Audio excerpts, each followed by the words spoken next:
Chapter 133, The Chase, First Day.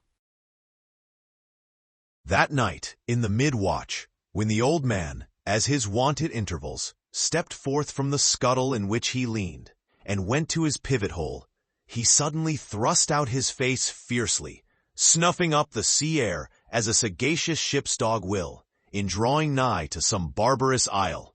He declared that a whale must be near.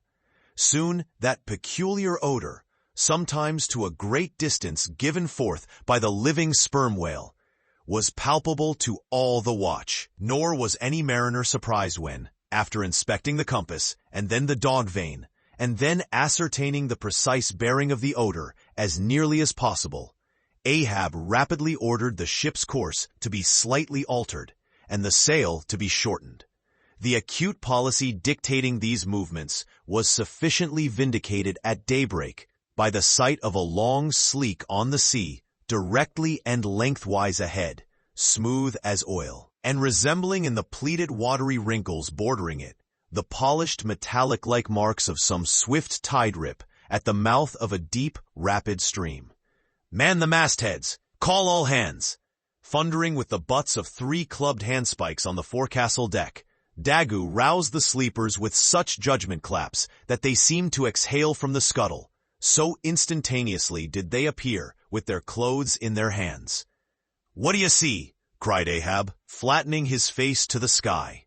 "Nothing, nothing, sir," was the sound hailing down in reply. "T'gallant sails, stumsails, alow and aloft, and on both sides."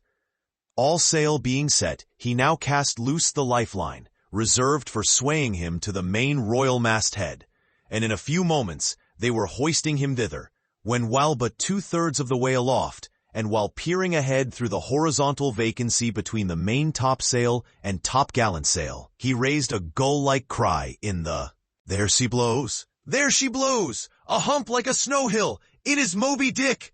Fired by the cry which seemed simultaneously taken up by the 3 lookouts, the men on deck rushed to the rigging to behold the famous whale they had so long been pursuing.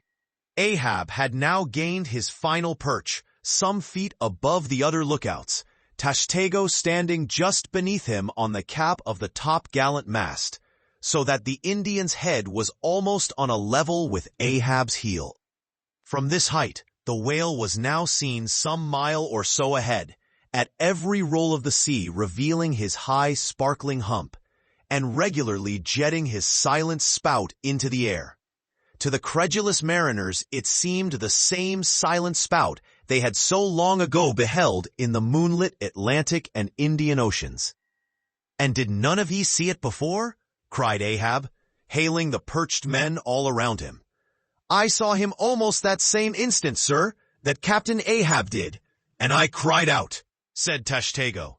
"Not the same instant, not the same. No, the doubloon is mine. Fate reserved the doubloon for me. I only, none of ye could have raised the white whale first. There she blows, there she blows, there she blows. There again, he cried, in long-drawn, lingering, methodic tones, attuned to the gradual prolongings of the whale's visible jets. "He's going to sound, in stunsails, down topgallant sails, stand by 3 boats. Mr. Starbuck, remember, stay on board. And keep the ship. Helm there, luff a point. So, steady man, steady. There go flukes. No, only black water. Already the boat's there. Stand by. Lower me, Mr. Starbuck. Lower, quicker." And he slid through the air to the deck. "He is heading straight to leeward, sir," cried Stubb. "Right away from us. Cannot have seen the ship yet." "Be dumb, man. Stand by the braces. Hard down the helm. Shiver her. So, well that. Boats. Soon all the boats but Starbuck's were dropped, all the boat sails set, all the paddles plying, with rippling swiftness, shooting to leeward, and Ahab heading the onset. A pale death glimmer lit up Fedallah's sunken eyes. A hideous motion gnawed his mouth. Like noiseless nautilus shells, their light prows sped through the sea, but only slowly they neared the foe. As they neared him, the ocean grew still more smooth, seemed drawing a carpet over its waves, seemed a noon meadow, so serenely it spread, At length the breathless hunter came so nigh his seemingly unsuspecting prey that his entire dazzling hump was distinctly visible, sliding along the sea as if an isolated thing, and continually set in a revolving ring of finest, fleecy, greenish foam. He saw the vast, involved wrinkles of the slightly projecting head beyond. Before it, far out on the soft, Turkish rugged waters, went the glistening white shadow from his broad, milky forehead, a musical rippling playfully accompanying a shade. And behind, the blue waters interchangeably flowed over into the moving valley of his steady wake, and on either hand, bright bubbles arose and danced by his side.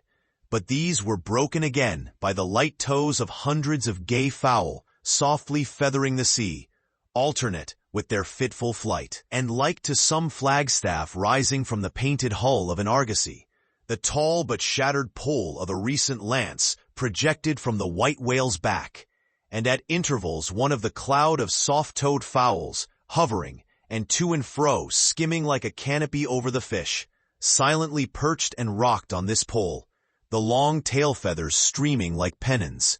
A gentle joyousness, a mighty mildness of repose in swiftness, invested the gliding whale. Not the white-bulled Jupiter swimming away with. Ravished Europa clinging to his graceful horns, his lovely, leering eyes sideways intent upon the maid, with smooth, bewitching fleetness, rippling straight for the nuptial bower in Crete. Not Jove, not that great majesty supreme, did surpass the glorified white whale as he so divinely swam. On each soft side, coincident with the parted swell, that but once leaving him, then flowed so wide away, on each bright side, the whale shed off enticings. No wonder there had been some among the hunters who, namelessly transported and allured by all this serenity, had ventured to assail it, but had fatally found that quietude but the vesture of tornadoes. Yet calm, enticing calm, O whale, thou glidest on to all who for the first time eye thee, no matter how many in that same way thou mayst have bejuggled and destroyed before. And thus through the serene tranquillities of the tropical sea, among waves whose hand-clappings were suspended by exceeding rapture, Moby Dick moved on, still withholding from sight the full terrors of his submerged trunk, entirely hiding the wrenched hideousness of his jaw. But soon the forepart of him slowly rose from the water. For an instant, his whole marbleized body formed a high arch, like Virginia's natural bridge, and warningly waving his bannered flukes in the air, the grand god revealed himself, sounded, and went out of sight. Hoveringly halting and dipping on the wing, the white sea fowls longingly lingered over the agitated pool that he left. With oars apeak and paddles down, the sheets of their sails adrift, the three boats now stilly floated, awaiting Moby Dick's reappearance. "An hour," said Ahab, standing rooted in his boat's stern, and he gazed beyond the whale's place, towards the dim blue spaces and wide wooing vacancies to leeward. It was only an instant. For again his eyes seemed, whirling round in his head as he swept the watery circle. The breeze now freshened. The sea began to swell. "The birds! The birds!" cried Tashtego, in long Indian file, as when herons take wing. The white birds were now all flying towards Ahab's boat, and when within a few yards began fluttering over the water there, wheeling round and round, with joyous, expectant cries. Their vision was keener than man's. Ahab could discover no sign in the sea. But suddenly, as he peered down and down into its depths, he profoundly saw a white, living spot, no bigger than a white weasel, with wonderful celerity uprising and magnifying as it rose, till it turned, and then there were plainly revealed two long crooked rows of white, glistening teeth, floating up from the undiscoverable bottom. It was Moby Dick's open mouth and scrolled jaw, his vast, shadowed bulk, still half blending with the blue of the sea. The glittering mouth yawned beneath the boat like an open-doored marble tomb, and giving one sidelong sweep with his steering oar, Ahab whirled the craft aside from this tremendous apparition. Then, calling upon Fedallah to change places with him, went forward to the bows, and seizing Perth's harpoon, commanded his crew to grasp their oars and stand by to stern. Now, by reason of this timely spinning round the boat upon its axis, its bow, by anticipation, was made to face the whale's head while yet under water. But as if perceiving this stratagem, Moby Dick, with that malicious intelligence ascribed to him, sidelingly transplanted himself, as it were, in an instant, shooting his pleated head lengthwise beneath the boat. Through and through every plank and each rib, it thrilled for an instant, the whale obliquely lying on his back, in the manner of a biting shark, slowly and feelingly taking its bows full within his mouth, so that the long, narrow, scrolled lower jaw curled high up into the open air, and one of the teeth caught in a rowlock. The bluish pearl white of the inside of the jaw was within 6 inches of Ahab's head, and reached higher than that. In this attitude, the white whale now shook the slight cedar as a mildly cruel cat her mouse. With unastonished eyes, Fedallah gazed, and crossed his arms. But the tiger-yellow crew were tumbling over each other's heads to gain the uttermost stern. And now, while both elastic gunwales were springing in and out, as the whale dallied with the doomed craft in this devilish way, and from his body being submerged beneath the boat, he could not be darted at from the bows, for the bows were almost inside of him, as it were.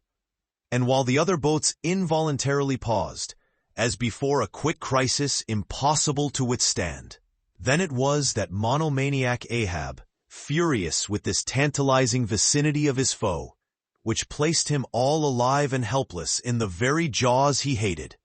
Frenzied with all this, he seized the long bone with his naked hands, and wildly strove to wrench it from its gripe. As now he thus vainly strove, the jaw slipped from him. The frail gunwales bent in, collapsed, and snapped, as both jaws, like an enormous shears, sliding further aft, bit the craft completely in twain, and locked themselves fast again in the sea, midway between the two floating wrecks. These floated aside, the broken ends drooping, the crew at the stern wreck clinging to the gunwales, and striving to hold fast to the oars to lash them across. At that preluding moment, ere the boat was yet snapped, Ahab, the first to perceive the whale's intent, by the crafty upraising of his head, a movement that loosed his hold for the time. At that moment, his hand had made one final effort to push the boat out of the bight, but only. Slipping further into the whale's mouth, and tilting over sideways as it slipped, the boat had shaken off his hold on the jaw, spilled him out of it as he leaned to the push, and so he fell flat-faced upon the sea. Ripplingly withdrawing from his prey, Moby Dick now lay at a little distance, vertically thrusting his oblong white head up and down in the billows, and at the same time slowly revolving his whole spindled body, so that when his vast wrinkled forehead rose, some 20 or more feet out of the water, the now rising swells, with all their confluent waves, dazzlingly broke against it, vindictively tossing their shivered spray still higher into the air. So, in a gale, the but half-baffled channel billows only recoil from the base of the Eddystone, triumphantly to overleap its summit with their scud. This motion is peculiar to the sperm whale.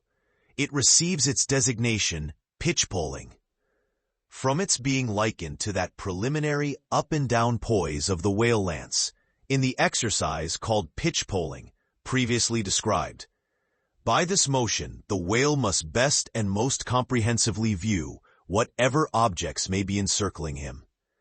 But soon resuming his horizontal attitude, Moby Dick swam swiftly round and round the wrecked crew, sideways churning the water in his vengeful wake, as if lashing himself up to still another and more deadly assault. The sight of the splintered boat seemed to madden him, as the blood of grapes and mulberries cast before Antiochus's elephants in the book of Maccabees.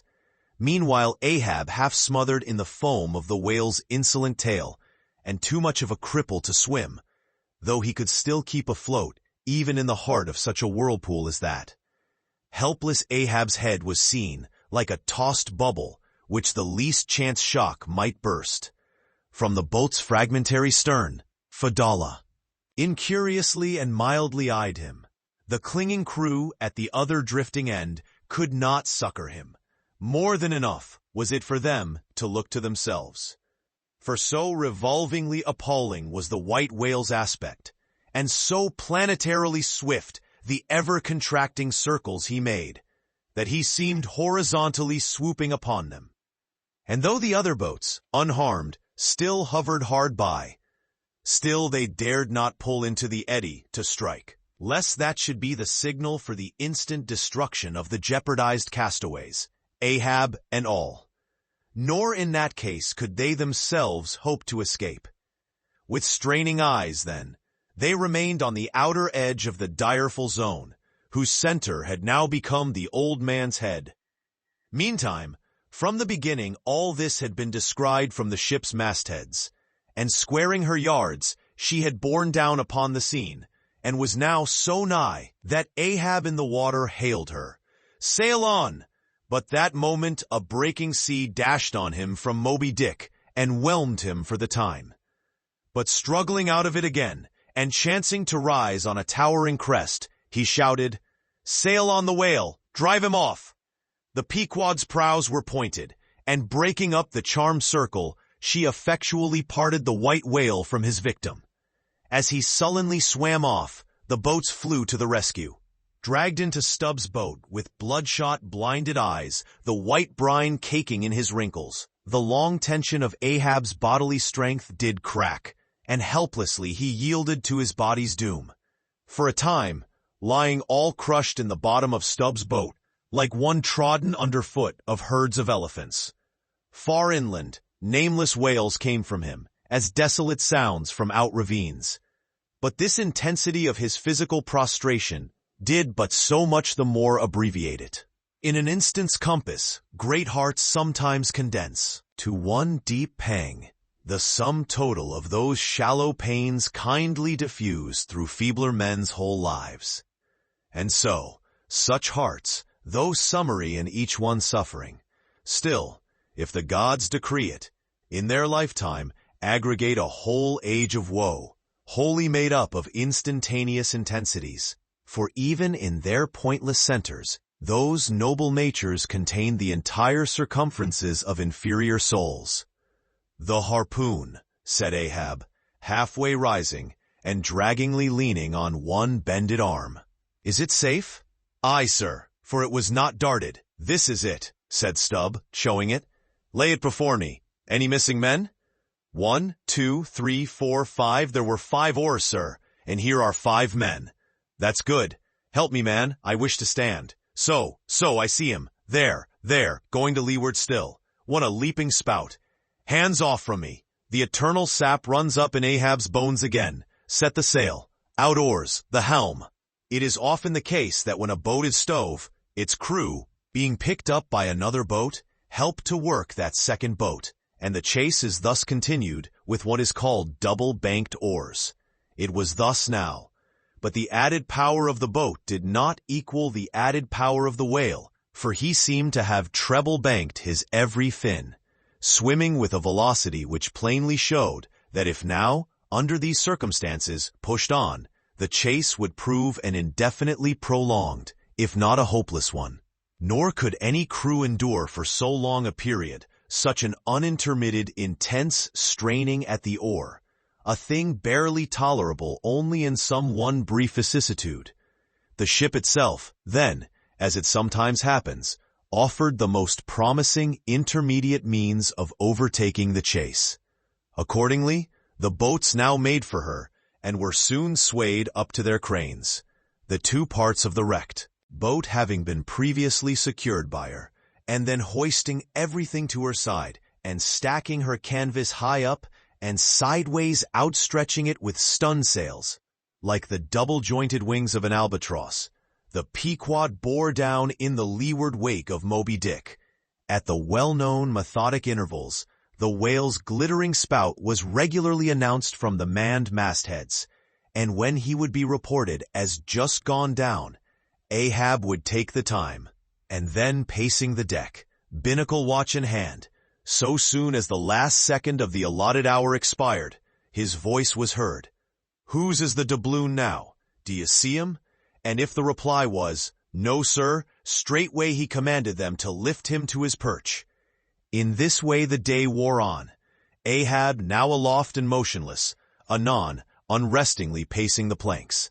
As he was thus walking, uttering no sound except to hail the men aloft, or to bid them hoist a sail still higher, or to spread one to a still greater breadth, thus to and fro pacing, beneath his slouched hat, at every turn he passed his own wrecked boat, which had been dropped upon the quarter-deck, and lay there reversed, broken bow to shattered stern. At last he paused before it, and as in an already over-clouded sky, fresh troops of clouds will sometimes sail across, so over the old man's face there now stole some such added gloom as this. Stubbs saw him pause, and perhaps intending, not vainly, though to evince his own unabated fortitude, and thus keep up a valiant place in his captain's mind, he advanced, and eyeing the wreck exclaimed, "The thistle the ass refused. It pricked his mouth too keenly, sir. Ha, ha! What soulless thing is this that laughs before a wreck? Man, did I not know thee brave as fearless fire, and as mechanical? I could swear thou wert a poltroon. Groan nor laugh should be heard before a wreck." "Aye, sir," said Starbuck, drawing near. "It is a solemn sight, an omen, and an ill one." "Omen? Omen? The dictionary! If the gods think to speak outright to man, they will honorably speak outright, not shake their heads, and give an old wives' darkling hint. Begone! Ye two are the opposite poles of one thing. Starbuck is Stubb reversed, and Stubb is Starbuck, and ye two are all mankind. And Ahab stands alone among the millions of the peopled earth, nor gods nor men his neighbors. Cold, cold, I shiver. How now? Aloft there, d'ye see him? Sing out for every spout, though he spout 10 times a second." The day was nearly done. Only the hem of his golden robe was rustling. Soon it was almost dark, but the lookout men still remained unset. "Can't see the spout now, sir. Too dark," cried a voice from the air. "How heading when last seen?" "As before, sir. Straight to leeward." "Good. He will travel slower now 'tis night. Down royals and top-gallant stunsails, Mr. Starbuck. We must not run over him before morning. He's making a passage now, and may heave to a while. Helm there. Keep her full before the wind. Aloft, come down. Mr. Stubb, send a fresh hand to the foremast head, and see it manned till morning." Then advancing towards the doubloon in the mainmast, "Men, this gold is mine, for I earned it. But I shall let it abide here till the white whale is dead. And then, whosoever of ye first raises him, upon the day he shall be killed. This gold is that man's, and if on that day I shall again raise him, then 10 times its sum shall be divided among all of ye. Away now, the deck is thine, sir." And so saying, he placed himself halfway within the scuttle, and slouching his hat, stood there till dawn, except when at intervals rousing himself to see how the night wore on.